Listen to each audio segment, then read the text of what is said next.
Boa noite, irmãos. Todo mundo bem aí? A câmera está no jeito aí? Irmãos, abra a Bíblia, por gentileza, em Atos, capítulo 1.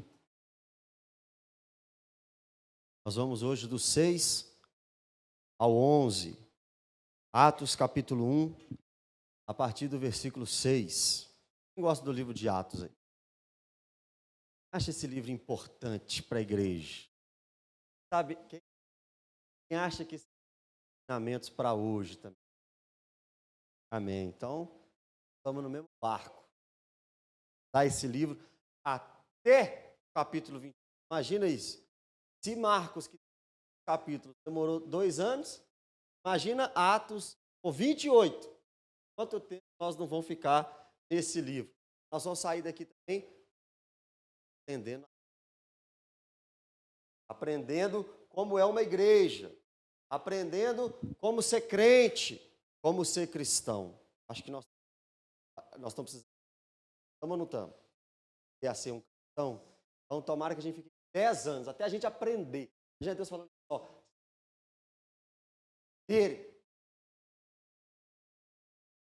Bem, Atos, capítulo 1, o André pregou do versículo 1 até o versículo 5. Quando ele chegou no versículo 5, ele mostrou para nós que Jesus disse que batizaria seus discípulos com o Espírito Santo. Jesus disse que derramaria o Espírito Santo. Aqui, do 1 ao 5, Jesus está ressurreto, com o corpo glorificado. Jesus morre numa sexta, sábado ele está no mundo dos mortos, domingo ele ressuscita, aparece a Maria Madalena, as outras mulheres, a Pedro, aos discípulos no caminho de Emaús, aos discípulos sem Tomé, aos discípulos com Tomé, aos 500 discípulos, aos discípulos na pesca maravilhosa. Ele fica em um período de 40 dias, aparecendo a um aqui, aparecendo a outra ali, com o seu corpo glorificado, como ele é hoje. Ele estava aparecendo durante um período de 40 dias. E aqui ele vai prometer o batismo com o Espírito Santo. Quantos dias? Todo mundo, depois de quantos dias que ele sobe aos céus, ele derrama o Espírito Santo? Isso, ele aparece 40 dias, depois de 10 dias ele derrama o Espírito, porque ele morre numa Páscoa, e na festa que comemorava as colheitas em Israel, a festa de Pentecostes, o Espírito Santo desce. Isso nós vamos ver em Atos capítulo 2. Aqui em Atos capítulo 1, versículo 5, a promessa é feita, porque João, na verdade, batizou com água, mas vós sereis batizados com o Espírito Santo, não muito depois desses dias. Jesus aqui está prestes a subir aos céus. Ele vai dar as últimas orientações para os discípulos. Bom, imagina se você fosse fazer uma viagem. Imagina se você ficasse muito tempo longe da sua família. E você, como um pai de família, precisasse dar instruções para os seus filhos, para os seus sobrinhos, as pessoas que ficassem na casa. Imagina, só falaria as coisas mais importantes. Jesus, antes de subir aos céus, com os seus discípulos, foi falar o que ele tinha de mais importante. Era a última vez, entre aspas, que os discípulos veriam Jesus. Então, Jesus teve que ser rápido e rasteiro para resumir o mais importante para os discípulos. Olha o versículo 6. Então, os que estavam reunidos perguntaram, segundo Lucas 24, 50, isso aconteceu em Betânia. Jesus estava em um lugar chamado Betânia, e de lá ele subiria aos céus. Os discípulos estavam com ele. Jesus tinha falado que batizaria eles com o Espírito Santo, cumprindo aquilo que João Batista também disse. Lembra em Mateus capítulo 3, a partir do versículo 10? Eu batizo com água para arrependimento, mas vai chegar alguém que é muito maior do que eu. E ele vai batizar com o Espírito Santo, ele vai batizar com fogo, alguns ele vai salvar. Aqueles que creem serão recolhidos e guardados no celeiro, batizados com o Espírito. Aqueles que não creem serão juntados e queimados em fogo inextinguível. Batizado com salvação e condenação. Agora, Jesus está prestes a cumprir a promessa de João Batista. Ele disse no 5. No 6, eu quero batizar isso. Olha o que é que diz o 5. O santo vai descer. Bênção. Agora, olha o discípulo. Ao 6. Então, estavam reunidos e lhe perguntaram: Senhor, você está falando do Espírito? Você está falando que vai subir? Você está falando que o Espírito vai descer? Será este o tempo em que restaures o reino a Israel? Entenderam? Jesus está falando que o Espírito vai descer. Os discípulos que eram israelitas e que estavam acostumados com impérios dominando aquela região, desde o Império Assírio. O Império Assírio domina o Reino do Norte, 700 a.C. O Império Babilônico domina aquela região do sul, 600 anos antes de Cristo. Sai o Império Babilônico, entra o Império Persa, domina aquela região. Sai o Império Persa, entra o Império Grego, domina aquela região. Sai o Império Grego, fica dividido entre Egito e Síria, aquela região. Sai o Egito, sai a Síria, chega Roma e domina aquela região. Aí os discípulos estão falando assim: nós estamos cansados de pagar imposto. Nós estamos cansados de ser escravo. Nós estamos cansados de não ter a nossa liberdade 100% nesse lugar. Nós queremos a nossa cidade de volta. Nós queremos as nossas coisas de volta.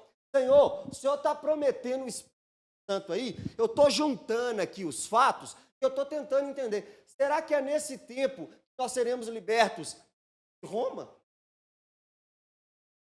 Entendeu? Se viu esse lugar aqui, vou explicar. Deus está nos falando de libertações e de coisas espirituais. O que nós estamos querendo é libertação terrena. O Espírito está sendo prometido. Não muito depois desses dias, vocês receberão poder. Ao Senhor. É muito bom saber o que acontece, que vai acontecer com a gente. Espírito. É muito bom saber que o Espírito... é aquela promessa lá de Joel? É. É aquela promessa de Isaías? É. É a promessa de Ezequiel? É, discípulo, é essa mesmo. É a promessa de João Batista? É. Ó, que interessante. Mas eu estou preocupado com outra coisa. Tem como também, quando o Espírito Santo descer, tem como libertar a gente de Roma? O Espírito está te salvando. O Espírito está te santificando. O Espírito está te convencendo. O Espírito está te quebrantando. Deus está fazendo a obra no seu coração. Deus está fazendo a obra na sua vida. Nós nem percebemos isso e corremos para Deus perguntando: Senhor, mas é agora que eu vou deixar de ficar desempregado? Senhor, eu estou indo na igreja, eu estou recebendo a palavra, está uma bênção. Mas é agora que o meu noivo vai chegar? É agora que eu vou sair da fila? É agora que meu casamento vai ficar em paz? É agora que eu vou comprar um carro? É agora que eu vou fazer aquela viagem? Está prometido a maior bênção para os discípulos: o derramamento do Espírito Santo. E os discípulos só pensam em uma coisa: ficarem livres de Roma. Parece comigo? Parece comigo. Pensa, a obra do Espírito Santo: regenerar, convencer, santificar e garantir a salvação.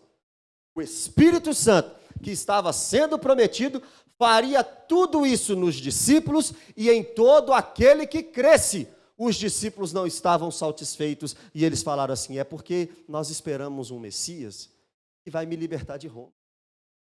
Eu quero que Israel tenha um reinado como tinha com Davi. Eu quero que Israel volte a ser o que era na época de Salomão. Porque nós sabemos, depois de Salomão, entra o rei Jeroboão no norte o reino Roboão, o rei Roboão, no sul. Dali para frente, uma baderna. Dali para frente, uma bagunça. Israel nunca mais foi como o reinado de Davi. Para vocês terem uma ideia, Israel, o reino do norte, teve 19 reis durante 208 anos. O reino do sul, Judá, 20 reis durante 345 anos. Eles estavam pensando: eu quero um rei prometido no Antigo Testamento, o Messias, que vai dominar essa região, essa terra para nós, e que vai fazer com que a gente seja súditos deste rei. Eu quero isso, Senhor. Então dá para o Senhor parar de falar um pouquinho das coisas espirituais e responder para a gente se vai ser agora que o reino vai chegar a Israel.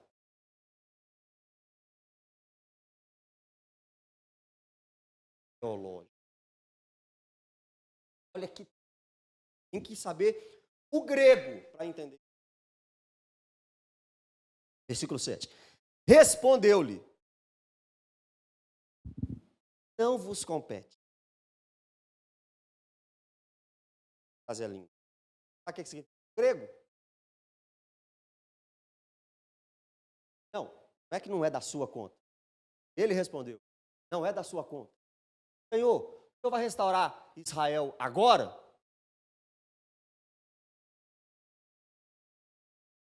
É Jesus. Não é que eu estou falando que não é da sua conta, não. Jesus que falou para os discípulos lá, 2000 anos atrás, que não é da conta dele. Senhor, não, mas é porque a gente leu na Torá que nós teremos um reino e que Davi, o descendente de Davi, reinaria eternamente. Nós estamos vendo que o Senhor morreu. Como é que vai ficar o reino de Israel? É agora que vai se cumprir as promessas do grande reino, reino messiânico. É agora, Senhor. Aí Jesus falou: dá conta do Senhor. Vai descer, nós vamos receber essa bênção agora, mas nós não queremos só uma bênção espiritual, nós queremos uma bênção terrena, Senhor. Liberta a gente de Roma, Senhor, transforma agora, nós queremos ser a superpotência desse mundo. Não é da conta de vocês o dia que o reino vai chegar. Só que, você lembra de Lucas 17, versículo 20? O que diz lá? O reino não vem com visível aparência. O reino está entre vós. Lembra de Mateus capítulo 4, versículo 17? Arrependei-vos, pois é chegado o reino de Deus. Lembra quando João Batista estava na dúvida se Jesus era o Messias mesmo ou não? Ele manda os seus discípulos, e os discípulos de João Batista chegam para Jesus e falam assim: João Batista mandou a gente para saber se é o Messias de fato, ou a gente deve esperar outro. Batista, fala com João. Coxos, fala com João Batista que o reino está aqui. O reino de Deus não vem com visível aparência até o dia que ele voltar. Mas que dia é esse? Não vos compete. O reino será instaurado. Deus vai cumprir Abacuque 2,14. O conhecimento da glória de Deus encherá a terra, assim como as águas cobrem o mar. Onde é que está isso? Apocalipse. Quando a nova Jerusalém descer do céu, tudo estará sob o domínio terreno. Quando a gente lê Lucas 1:32, a promessa de que o menino Jesus se assentaria no trono de Davi e reinaria para todo sempre. Quando a gente lê Atos 2:9, a gente vê esta promessa já se cumpriu na ressurreição de Cristo. Quando Cristo sobe, é porque Ele está reinando. Quando Cristo ascende aos céus, é porque Ele está indo para o trono. Quando Jesus sobe aos céus para encontrar com o Pai, é porque toda a autoridade foi dada a Ele. Os discípulos estavam perguntando: quando o reino vai ser entregue a Israel? Jesus está dizendo: inteiramente, toda a terra, só no novo céu e na nova terra. Mas vocês não entenderam até agora que eu já reino? Vocês não entenderam até agora que o reino já se iniciou? Se vocês querem saber quando vocês vão ficar livres desses impérios, se vocês querem saber quando vocês ficarão livres desse sistema, se vocês querem saber quando vocês vão ficar livres da grande meretriz, quando vocês ficarem livres da grande Babilônia, não vos compete. Vai dar conta de você. Ele, o Pai, segundo Atos 17, 31, já estabeleceu e há de julgar todos os homens. O dia é ele que sabe. Discípulo vai fazer aquilo que vai ser na sequência do texto. Na sequência do texto vai mostrar qual que é o papel do discípulo. Mas eu já posso garantir para você, segundo as palavras educadas e lindas e fofas de Jesus, que não é da nossa conta. Ou seja, não é para a gente ficar preocupado. Ah, é hoje. Não, é amanhã. Não. O papel do discípulo não é esse. Porque o dia e a hora é ele que sabe. Você já viu pessoas que marcaram a volta de Jesus? Deu certo. Se tornou seita aqui, seita ali, seita acolá. Tem a igreja adventista da grande decisão, que marcaram o dia, a volta de Jesus 3 vezes, na terceira. Já leram essas histórias? Porque não dá conta, porque não é da conta do homem, porque não é da conta do servo falar com Deus: Senhor, volta hoje. Está tão ruim. A pedreira está ruim demais. É a irmã com a vida. É a outra com. Vamos sair dessa terra logo, Senhor? Livra nós disso logo, Senhor. Não é da minha conta. Está difícil. O dia. O que é da minha conta então, Senhor? O que é que eu tenho que fazer então, Senhor? Você está falando que isso não é da minha conta, eu queria ser liberto de Roma. Você já está falando que não é da minha conta. O Senhor é o rei, eu sou o servo, eu obedeço. Então o que é da minha conta? Aí Jesus vai continuar. Respondeu-lhes: não vos compete. Vimos que no original significa não é da sua conta. Conhecer os tempos ou épocas que o Pai reservou pela sua exclusiva autoridade. Bom, ser Deus é bom demais, né? Deve ser bom demais. Vai acontecer no dia que ele quer. Ele vai voltar no dia que ele quiser. Ele vai restaurar todas as coisas, segundo 2 Pedro, capítulo 3, a partir do versículo 8, o dia que ele quiser. E tem um dia marcado.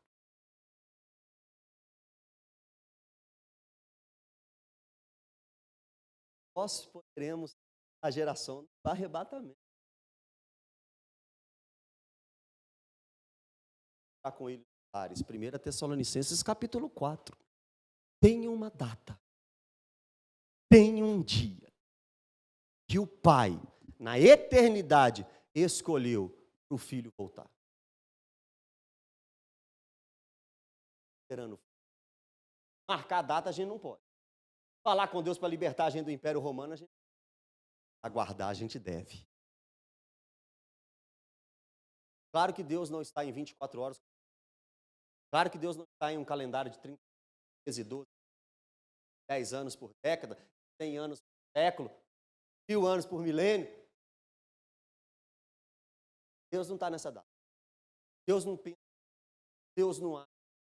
Ele não está no nosso tempo.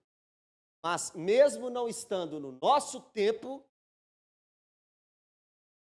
data, uma hora, ele reservou pela sua exclusiva autoridade para mandar o Filho de volta aqui e acabar com a festa da grande Babilônia. Que dia maravilhoso, hein? E é lindo, almejo eu encontrar a eterna glória que prometida está. Vai chegar esse dia. Só que não compete a nós. A gente só vai ficar aguardando. O dia que ele falar assim: filho, é esse, vai, busca a tua noiva. Aí vai ser o chamado à boda do Cordeiro. Aí nós subiremos e estaremos para sempre com Jesus. Dá para esperar esse dia?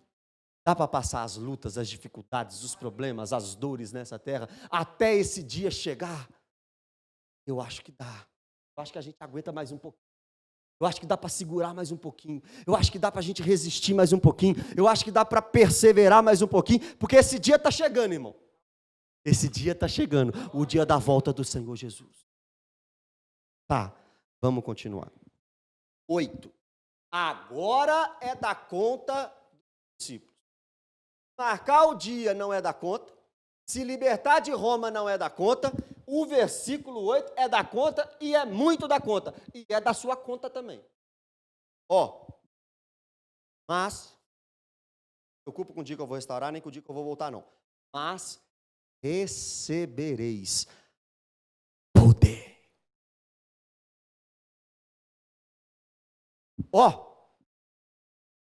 Não marca a data, não. Não se preocupa em se libertar de Roma, não. Não se preocupa em sair do sistema mundano que rege essa terra, não. Não se preocupa em sair da terra. Não se preocupe em mudar estações e épocas. Se preocupe em receber capacitação de Deus para realizar aquilo que Ele tem para que você realize.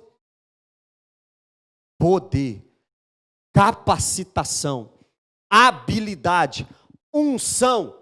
Como que eu vou receber isso? Ao descer sobre vós o Espírito Santo. Irmão, a festa de Pentecostes estava quase chegando. Os discípulos, eu não sei se eles não sabiam exatamente o que seria na festa de Pentecostes, 10 dias depois da ascensão de Jesus. Eles não sabiam. Mas Jesus está dizendo para eles assim, olha, só se preocupe em receber poder. Isso está quase para acontecer. O dia de Pentecostes vai chegar. Daqui a pouquinho vocês vão receber capacitação. Não para adivinhar o dia que eu vou voltar. Não para mudar estações. Não para mudar épocas. Mas para que vocês sejam minhas testemunhas. É o que o texto está dizendo. Nós iremos, os discípulos, naquela época, receber poder para serem testemunhas. Mas recebereis poder, vindo do Espírito Santo, para serem minhas. Tem uma capacitação que só vem pela ação divina do Espírito e que torna aqueles simples galileus em testemunha. Mas espera aí, por que tem que vir tanto poder assim para alguém se tornar uma testemunha? Se eu vi algo, eu não preciso de poder para ser testemunha. Eu vi acontecer, eu vi o Robinho na mídia. Eu não preciso de poder de ninguém para falar que eu vi o Robinho na mídia. Passiva. Testemunha aqui é ativa, porque essa testemunha aqui significa mártire. E só consegue ser mártire, ou seja, só consegue morrer pela causa quem Deus cita. Só consegue abrir mão deste mundo, só consegue abrir mão desse sistema, só consegue entregar toda a vida para Jesus quem recebe esse poder, essa capacitação. Mas essa capacitação é o Espírito Santo. Se você receber o Espírito Santo, você tem condições de viver. Você não tem. Vai achar isso uma loucura. Mas se já aconteceu o Pentecoste na sua vida, já aconteceu o Pentecoste na vida de alguém aqui? Alguém aqui já recebeu o Espírito Santo? Alguém aqui foi batizado com o Espírito Santo? Alguém aqui foi cheio com o Espírito Santo? Vocês receberam uma capacitação. Não estou dizendo que vocês serão Paulo, Pedro. Seria prepotência da minha parte, não sei. Eu quero um ministério igual ao de Paulo. Tem que eu acho que ninguém quer. Quem quer ser apedrejado? Alguém quer ser espancado e preso? Alguém quer ser chamado de... Alguém quer ser chamado de... Alguém quer fazer uma viagem para Roma? Quem quer viajar para Roma, conhecer a Itália? Preso. Quem quer chegar lá preso? Eu acho que ninguém aqui quer Paulo, infelizmente, porque sejam meus imitadores. Mas perguntei se Essa é Neymar. É a tristeza das vidas. Paulo ninguém quer, mas Neymar todo mundo. Jesus está dizendo para os discípulos assim, olha, vocês serão minhas testemunhas. Bom, dito, feito. Só João não foi assassinado pela causa. Conta a história que ele foi colocado num caldeirão fervendo. Não morreu. Verdadeiramente ele foi preso na ilha de Pátimos. Segundo Apocalipse capítulo 1. Sabe o que significa Pátimos? Mortal. Uma ilha que você é jogado lá para morrer. Mas ele não morreu. Morreu de velhice pastoreando, possivelmente lá em Éfeso. Porque Deus tinha um plano para ele de não morrer. Lembra João capítulo 21? Em João capítulo 21, Jesus disse que Pedro morreria com um gênero de morte que glorificaria a Deus. Nós sabemos pela história que é crucificado de cabeça para baixo. Mas João não. João viveria, não seria assassinado. Jesus já tinha falado isso. Tirando João, todos precisaram dessa capacitação, precisaram desse poder, porque todos morreram assassinados. Sabe Tiago, meio-irmão de Jesus? A do vivo. Levaram ele para o alto do templo, jogaram ele de lá. Pedro, crucificado de cabeça para baixo. André, a famosa cruz de Santo André. Quem mais? Bartolomeu, esfolado vivo. Sabe Tomé, aquele que não cria? Sabe aquele Tomé que precisava ver para crer? Sabe o que aconteceu com ele? Ele foi flechado enquanto eles receberam capacitação do Espírito para morrerem pela causa. Isso aconteceu no dia de Pentecostes. Fogo a casa encheu. Ângela? Meu Deus do céu. Mas olha lá. Recebereis poder, ou seja, essa capacitação do Espírito, ou seja, de forma divina, para serem meus mártires, para morrerem pela causa, tanto em Jerusalém, como em toda a Judéia, Samaria e até os confins da terra. Se você quer um resumo do livro de Atos, o resumo se encontra em Atos capítulo 1, versículo 8. Aqui está o resumo do livro de Atos. Presta atenção.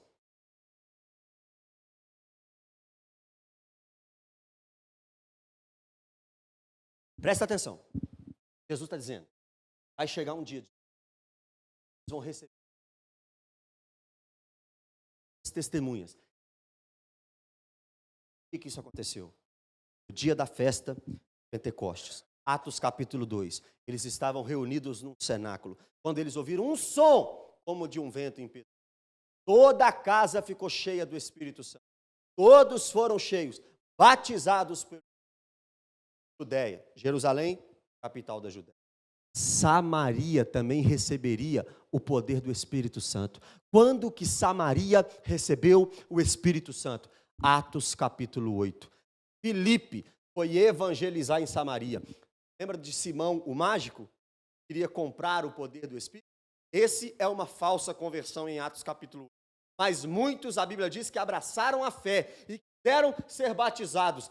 Filipe batizou, só que eles não tinham recebido o Espírito Santo. A igreja de Jerusalém chama Pedro e João. Eles viajam até Samaria, impõem as mãos sobre as pessoas e o Espírito Santo também é derramado em Samaria. Mais uma coisa sendo cumprida. Em Atos capítulo 10, Pedro tem uma visão. Um rolo desce, cheio de animais que ele considerava impuro. Deus diz para ele, não considere impuro aquilo que eu santifiquei.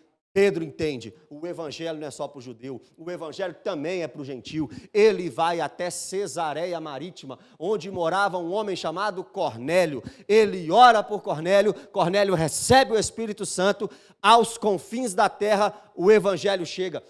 Atos capítulo 19. Pelas mãos do apóstolo Paulo, o evangelho também é derramado, o Espírito Santo também é derramado em Éfeso, capital da Ásia Menor. 3 vezes o Espírito Santo é derramado em Atos. Atos 2, Jerusalém, capital da Judéia. Samaria, Atos capítulo 8. Para os gentios, em Cesareia, Atos capítulo 10. Em Éfeso, Atos capítulo 19. E o Espírito Santo derramado para que as palavras de Jesus se cumpram. E mais, eles não foram chamados para serem testemunhas? Se a gente for olhar Atos, a partir do capítulo 13, nós vamos ver que o apóstolo Paulo foi um grande homem, grandes viagens missionárias, para que este versículo também se cumprisse. Se cumpriu no derramamento do Espírito Santo em Jerusalém, Samaria, Cesareia e Éfeso. E agora, com a vida de Paulo, se cumpre as viagens para que o evangelho chegue até os confins da terra. Atos capítulo 13, ele viaja para a Galácia. Atos capítulo 14, ele já está na Galácia, numa cidade chamada Listra, lá ele é apedrejado. Atos capítulo 15, ele volta para Jerusalém, faz o concílio de Jerusalém, a teologia volta, não precisa circuncidar para ser salvo, então ele vai para a segunda viagem missionária. Atos capítulo 16, ele chega em Filipos, evangeliza Filipos, vai para Atos capítulo 17, chega na capital da Macedônia, Tessalônica. Sabe como é que eles receberam? Sabe como é que eles receberam Paulo lá? Aqueles que estão transtornando o mundo chegaram até aqui. É nós mesmos, porque nós temos o poder do Espírito Santo. E nós vamos bagunçar a Tessalônica toda. Depois que eles saem de Tessalônica, eles vão para Bereia. Percebe que os crentes lá lê Bíblia. Chega em Atenas no fim do capítulo 17. Paulo prega para um monte de pagão e a turma converte. Atos capítulo 18, ele já está na Caia, Corinto, 1 ano e 6 meses pregando naquele lugar. Atos capítulo 19, ele chega na capital da Ásia Menor, Éfeso, 3 anos ali, livros de ocultismo, queimada em praça pública, porque o Espírito Santo convenceu aqueles homens que Jesus era o verdadeiro Deus. Atos capítulo 20 até o capítulo 6, ele chega em Jerusalém, é preso, se defende do judaísmo, se livra de ser açoitado, se defende do sinédrio, livra da cilada que armaram para ele, vai preso para Cesareia, se defende para Félix, para Festo, para Agripas II. Atos capítulo 27, ele sofre um naufrágio. Atos capítulo 28, ele está na ilha de Malta. E no final de Atos capítulo 28, ele chega em Roma, preso, os confins da terra, para fazer de Roma sua base missionária, para chegar à Espanha. Romanos capítulo 15, Atos capítulo 1, versículo 8. Cumprido. Vida dos discípulos, na vida daqueles que aguardavam o Espírito. Versículo 9. Ditas essas palavras, eles receberiam poder. Foi Jesus elevado às alturas. Não, versículo capítulo 20. Jesus está com o corpo glorificado, com o corpo ressurreto, e Maria Madalena tenta. Ele diz: eu ainda não fui para o meu pai, não me detenha. A morte de Jesus. Pai, a ti. Mas ele não tinha ido para o pai ainda, o corpo glorificado. Porque o corpo de Jesus ainda estava no túmulo. Quando Maria Madalena viu Jesus, ele estava com o seu espírito e o seu corpo glorificado. Daquela forma, ele ainda não tinha ido para o Pai. Mas aqui, no versículo 9, nesse momento, ele foi elevado às alturas. Essa cena. Jesus fala para vocês assim, vocês vão tudo morrer por minha causa. Vão receber o Espírito Santo. Ezequiel, Isaías, Joel, profetizaram e agora vocês vão ver o cumprimento. Depois que ele fala isso, sobe aos céus. Não. Você quer sair daqui?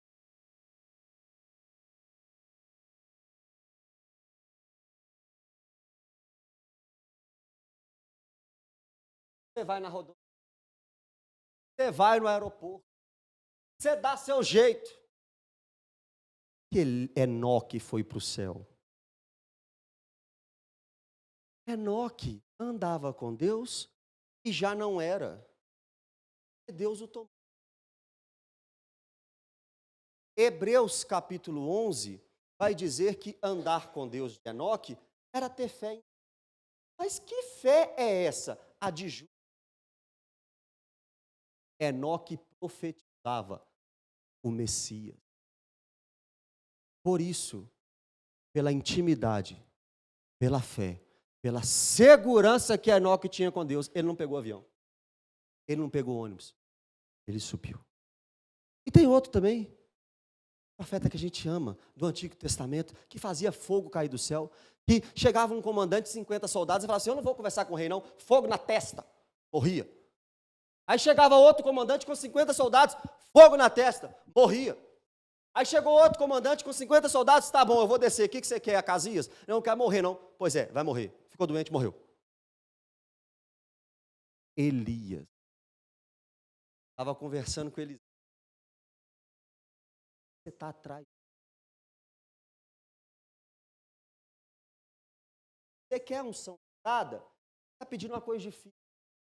Só que tá, se você me ver subindo, se você me ver subindo, você vai receber. Uma carruagem de fogo separa Elias e Eliseu. Eliseu está de lá assim, meu pai, carros de Israel. Um redemoinho pega Elias, sobe com ele.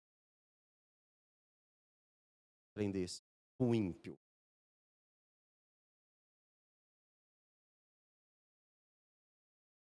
Ó, o Espírito de Deus fez a mesma coisa com Jesus.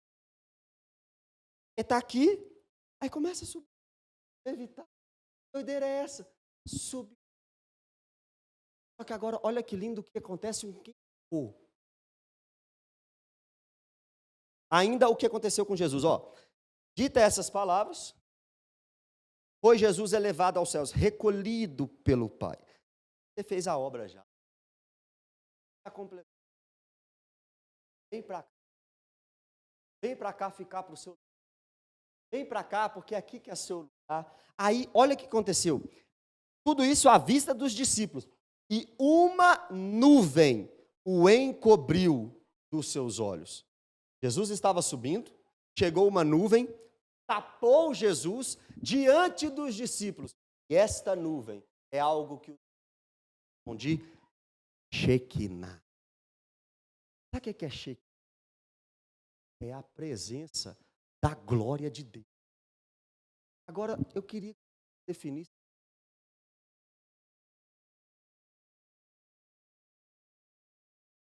Só há um jeito de definir conjunto. A totalidade, todos os atributos de Deus. Esta é a glória.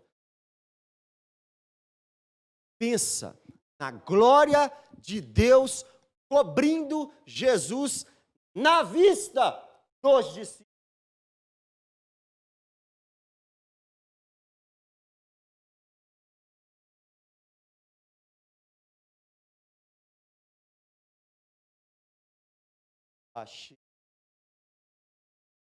E nós não conseguiremos ficar de pé. A mão e a sorrir. Não. Precisando voltar a orar para que Deus nos mostre a sua glória. Eu estou precisando, e você, eu acho que também, nós estamos precisando fechar no quarto, só sair de lá. Nós estamos precisando ir ao monte, só sair de lá quando a gente vê uma pequena nuvem do tamanho da mão de um homem. Nós estamos precisando de pedir a Deus para fazer arder nosso coração, a obra dele de novo. Nós estamos precisando de pedir como Abacuque. Ouvi a tua voz e fiquei alarmado. Aviva, Senhor, a tua obra. No decurso dos anos, faze-a conhecida. Nós estamos precisando de pedir a Deus de novo, para a glória dele, inundar essa terra, inundar o nosso coração. Nós não podemos viver como uma folha seca. Nós não podemos viver como um bairro seco, nós não podemos viver como uma igreja seca, nós não podemos parar de pedir a Deus para derramar a sua glória, a sua graça, os seus atributos. Enche-nos, Deus, do seu Espírito. Irmão, música que eu gosto muito, até com medo de falar, é a Sonda-me, da Aline Barros. É isso? Sonda-me, forma-me, canta-me. Quebra, me leva para a casa do olho. Senta comigo, depois o senhor me... Não, assim, ó, transforma-me conforme a tua palavra. Agora, olha. Enche-me até que em mim ache só a ti. O que é isso? Enche em mim.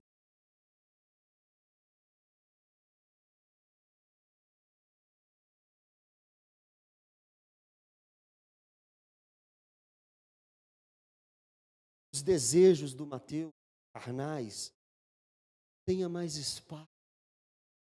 A Shekinah de Deus, a glória de Deus, a presença de Deus, a certeza de que eu sirvo a um Deus e que eu tenho um Deus e que eu habito na presença de Deus, domine toda a minha vida, até que nada de mim faça mais sentido. Deus do céu, essa é a glória, essa é a nuvem que cobriu Jesus quando ele foi elevado ao céu.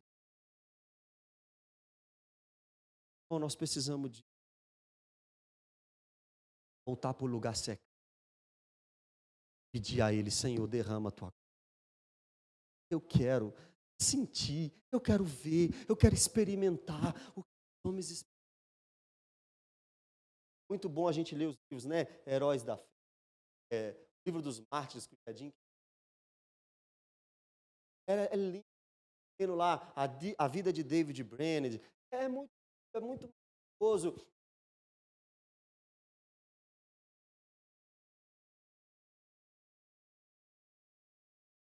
Elias viu Deus na brisa, contemplou, né?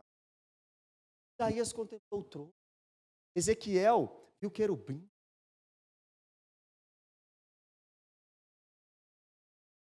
Vocês queriam uma profundidade a mais? Pedem a Deus assim, para Belém. Acham esse amigo chama.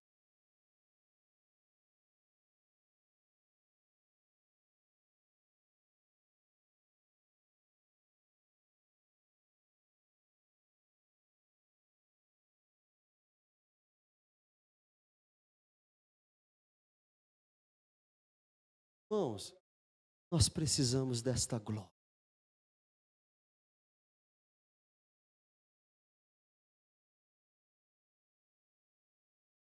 Uma vez, pensei com o irmão.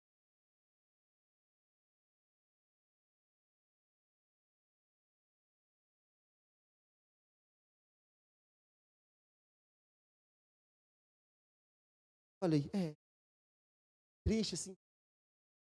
Mas não, eu acho que é isso mesmo. Só que, eu fiquei triste assim. Só que aí depois eu lembrei. Está procurando verdadeiros adultos. E depois eu lembrei. Aquele, todo o coração vai encontrar. E buscarei, e encontrarei, quando eu te buscar, de todo o coração. Eu quero a glória. Vocês querem a glória? Vamos passar mais tempo com Ele e menos tempo com a gente?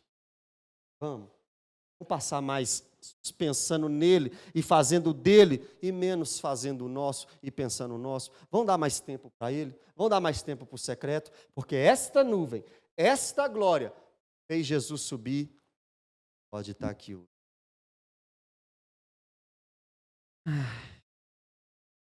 Será que são os...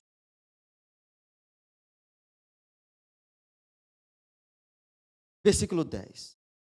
E estando eles com os olhos fitos no céu, enquanto Jesus subia, eis que 2 varões vestidos de branco se puseram ao lado deles. Presta atenção. Tinha anjo no nascimento de Jesus. Tinha anjo avisando José para ir para o Egito. Tinha anjo avisando José para voltar para Israel. Tinha anjo guiando os passos de discípulos também, porque os anjos são ministros ao nosso favor. Tinha anjo na parede, não, como é que chama? Na pedra que foi removida para que Jesus saísse. E tinha anjo também na ascensão de Jesus. Tinha anjo nas escadas que Jacó viu, Betel, subindo e descendo. Tinha anjo na ilha de Pátimos, avisando João de tudo o que aconteceria. Tinha 7 anjos em Apocalipse 16, cada um com uma taça da ira de Deus, revelando a João tudo o que aconteceria. Apocalipse capítulo 10 tinha um anjo forte, Apocalipse capítulo 5 também tinha um anjo forte. Eu creio em serafins, eu creio em querubins, eu creio que eles são mensageiros de Deus para o povo. Os anjos viraram para o coisa surpreendente. 11. Varões galileus, já falei 1000 vezes, falei de manhã que eu já falei 1000 vezes, estou falando aqui que eu falei 1000 vezes, vou falar 1000 vezes de novo. Israel tinha Galileia, cima, Samaria, embaixo, Judeia, mais embaixo ainda. Galileia era a favela, tinha Caná, tinha Nazaré, tinha Corazim, Betsaida, Tiberíades, Cafarnaum. Aqui, próximo ao mar da Galileia, foi o que Jesus fez mais o seu ministério. Chamou Pedro em Cafarnaum, chamou Tiago, chamou João, chamou, quem mais? André, tudo aqui. Só um era daqui debaixo da Judéia. Os discípulos de Jesus eram tudo da favela. O riquinho da Judéia foi quem traiu. O boy da Judéia, que não era da favela, foi que traiu. A favela da Galileia, ficaram firmes. Jesus, o anjo, está dizendo para esses da favela. Varões galileus, ou seja, lá da parte de cima, esquecida de Israel. Por que estáis olhando para as alturas? Irmão, Jesus está glorificado na minha frente, subindo para o céu, e a Shekinah está descendo, varão. É por isso que eu estou olhando para as alturas. Parece uma ironia com a cara dos discípulos. Por que vocês estão olhando para as alturas? Mas sabe o que essa pergunta está dizendo? Está falando o seguinte, ó, tem algo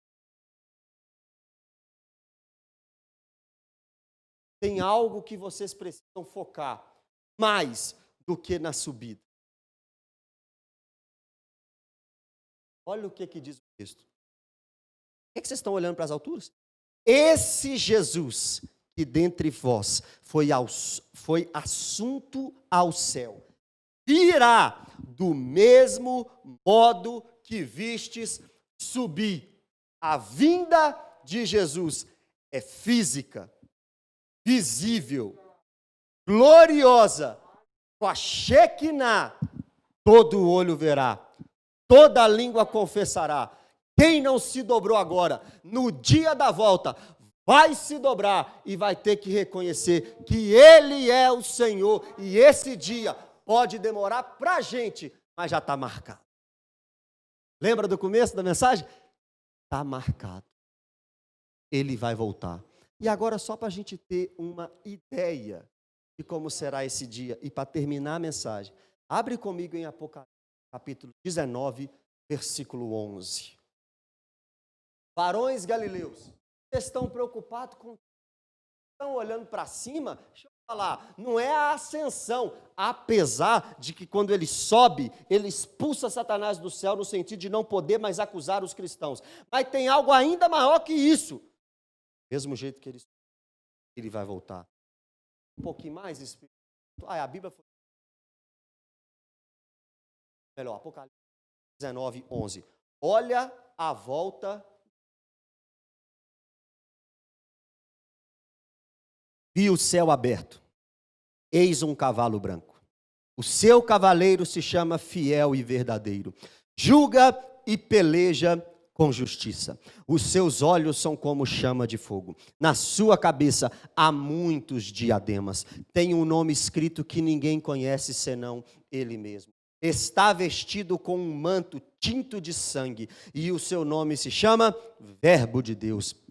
Seguiam-no os exércitos que há no céu, montando cavalos brancos com vestidura de linho finíssimo, branco e puro. Sai da sua boca uma espada afiada, para com ela ferir as nações, e ele mesmo as regerá com cetro de ferro, e pessoalmente pisará o lagar do vinho, do furor, da ira do Deus Todo-Poderoso. Versículo 16. Tem no seu manto e na sua coxa um nome inscrito: Rei dos Reis e Senhor dos Senhores. Quando ele estava aqui na terra, penduraram ele na cruz, mas quando ele voltar, vão ter que ler no seu manto e na sua coxa: Rei dos Reis, Senhor dos Senhores. Esse é o nosso Deus, e assim será a vinda do nosso Senhor Jesus Cristo. Jesus virá. Outra vez aqui Jesus virá mais outra vez aqui. Varões galileus, não olhem para cima porque ele está subindo, mas o que vocês precisam importar e esperar é a volta dele. Senhor Jesus, obrigado por essa noite, Deus. Obrigado pela tua palavra, Deus. Obrigado pela certeza que nós temos da sua volta, Deus. O Senhor vai voltar. Não precisamos desesperar, não precisamos esperar uma revolução terrena, uma libertação terrena. Não nos compete isso, Pai. O que nos compete é sermos trabalhadores da obra, é esperar a tua volta. É nem tanto, Deus, preocupar com as coisas daqui, com as nossas vidas simplesmente, mas saber que o Senhor preparou um dia para voltar e nos buscar. Nos ajude, Pai, a esperar esse dia com muito amor, com muita graça, com muito favor do Senhor. Que o amor de Deus o Pai, a graça de Jesus e as doces consolações do Espírito Santo estejam com todos vocês, não só hoje, mas para sempre. E a igreja diz: vão em paz em nome de Jesus. Cumprimenta o irmão, pergunta se o irmão precisa de alguma coisa e marca com ele essa semana. A oferta está ali com a Cida e com o Cadu. Deus abençoe vocês.